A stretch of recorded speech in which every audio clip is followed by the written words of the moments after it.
Okay, so today we are doing our segment for perspectives with remote learning. How are you today? Just to I'm kick good. this off. It's been a good day. The sun is shining, so I'm overall doing really well. Thanks. That's so good. Okay, so for our first question, it is, how have you been handling remote learning so far? Oh man. I mean the first word that comes to mind is just roller coaster. I think that overall it's been good. I mean, it's not the ideal way that I want to be teaching, but I'm making the most of it. I think the biggest just hurdle has been technology and technology that functions correctly, Yeah. making sure that my students have the technology that they need to. Trying to get the Adobe software is just so challenging, and it slows down the process of us being able to move through our classes. So I think remotely that's been a really big struggle. I also just miss the connection. So trying to facilitate that virtually is tricky. I think the more time it's gonna get better, but I do miss being in a classroom. Yeah, yeah. Do you require students to turn on their cameras? I don't.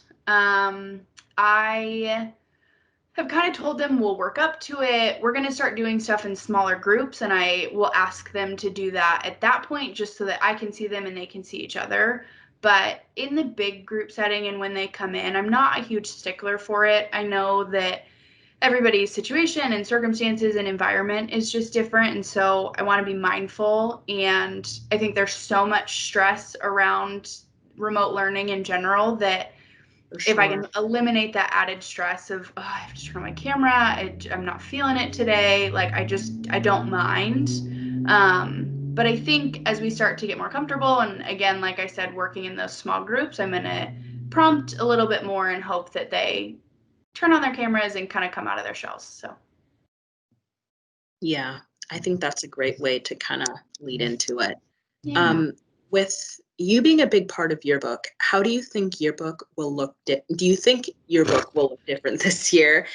And just in general, like as a class, the Yearbook class, and also just the physical book design wise? Yeah. That's a big Um, question. what a loaded question, right? Like, I think, I mean, when we went remote last spring, we had one more section left. It was spring sports, Yeah, yeah. and a lot of other schools were kind of pivoting and they were doing something else. And we were really intentional about, like, we've covered all the other sports. We know this is really significant, especially for our seniors that were graduating. So we really wanted to make the effort that we're going to cover sports. It won't look the same, but we're going to do it. And I'm really proud. I think it's fantastic the way that it turned out. That was one section. This summer when it was like we're gonna start the year remote with the potential of us being remote all year and knowing that like sports were pushed out. I just kept hearing news and like I the panic kind of started to set in of like, how do I do this? Like how are we gonna put together a book that captures this year if we're not there, like how many spreads are just going to be screenshots and all these different things. So there was definitely that level of panic. I have a fantastic class. It's full of returners and new to yearbook, but I was really excited about each of them when we kind of put the team together. My editors are phenomenal. Like I just have really strong personalities and students that can handle this. So I'm not worried there. I know we're going to make it work. We've just kind of had to rethink what does this look like? And, you know, catching people in the hallways or going down at lunch and taking pictures or people at sporting events, like all of that kind of excitement around high school is right now missing. And so what are our other avenues to collect content and to collect pictures? So we're relying a lot on social media. We're going to start pushing stuff out, asking for people just to submit their personal photos, doing a lot more outreach, trying to have people tell us their stories, have people tell us their experiences. I can't give away much because one of the, kind of the treasures of Yearbook is we keep it pretty sacred and pretty protected until that reveal.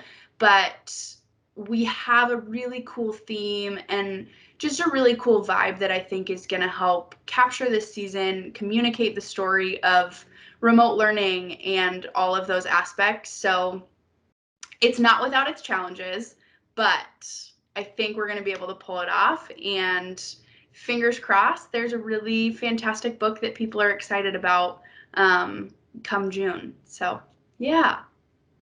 I can tell you that I'm really excited to see what you guys have up your sleeve. I'm just super excited. Next question. With our school being centered around spirit, as we know, we're a very spirited school. Mm-hmm. How do you think school spirit will be shown in the virtual setting this year? That's a great question. I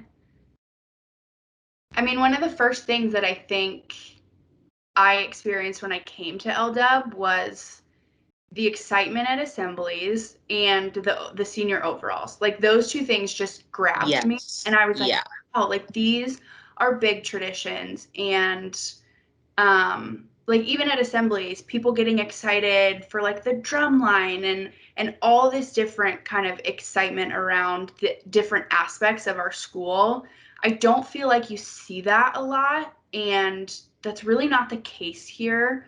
I remember when the theater did their kind of preview of the Addams Family at an assembly, and like people went nuts, and it was so cool. So to not have that in person, I think, is tricky, but I've seen so much around social media and, you know, my students telling me like I socially distanced and we decorated our overalls, and like we're really holding true to the traditions that we know and love as Kangs, even if we can't do them in the traditional manner. And I think that's one way that just the spirit will continue, and kind of the liveliness of this year is going to continue, is not letting the circumstances change that we still want to do these things and we still want to celebrate in all of the ways that we can. So yeah, I mean, one thing that I will add is that something that really brings our school together and that we demonstrate so well is our resilience. In that, like, even in hard times, that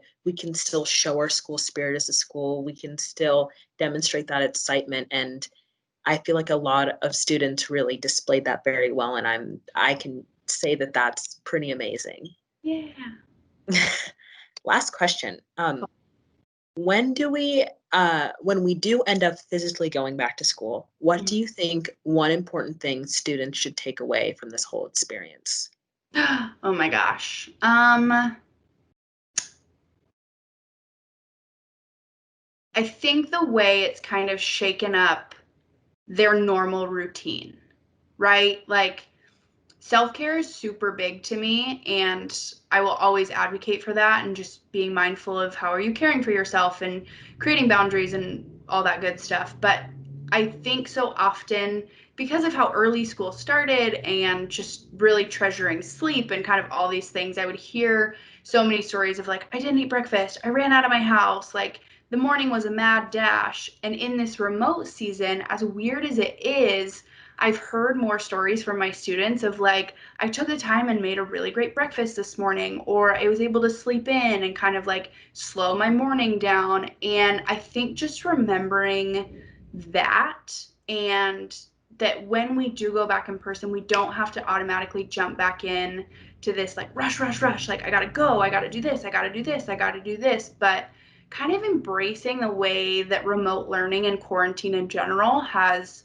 forced us to sort of slow down and like take a beat with the way that we live our life. I think that's super powerful, and there's so much to learn from that and so much that that can give us. So I mean, I know you were maybe like I don't know if you wanted an answer like I want them to appreciate school more or anything like that, but I really do think No. I this forced think, sort of slowdown is I they don't forget that. So that's all. of course. Yeah, I think that that's really important, especially I think like the upperclassmen, because like I'm a junior this year, and I know that junior year is very stressful for a lot of students, and I know that last year when I was a sophomore, a lot of the juniors were really stressed and they were rushing and talking about all this stuff. But I think that like it's really important to really kind of take a step back and prioritize Yeah. like, things like your sleep and your mental health and stuff like that, which I think students have been realizing a lot more now that we're in this remote setting. So I think that was a great answer. And I'm hopefully the students watching this will really take that into consideration and realize that all of you guys, like, we need to prioritize self-care, and that hopefully that this experience is a big takeaway for that. Yeah, but thank you so much. You're welcome. I was really excited getting to talk to you. This was Yeah. Perspectives on Remote Learning. Thank you so much for talking with My me. pleasure.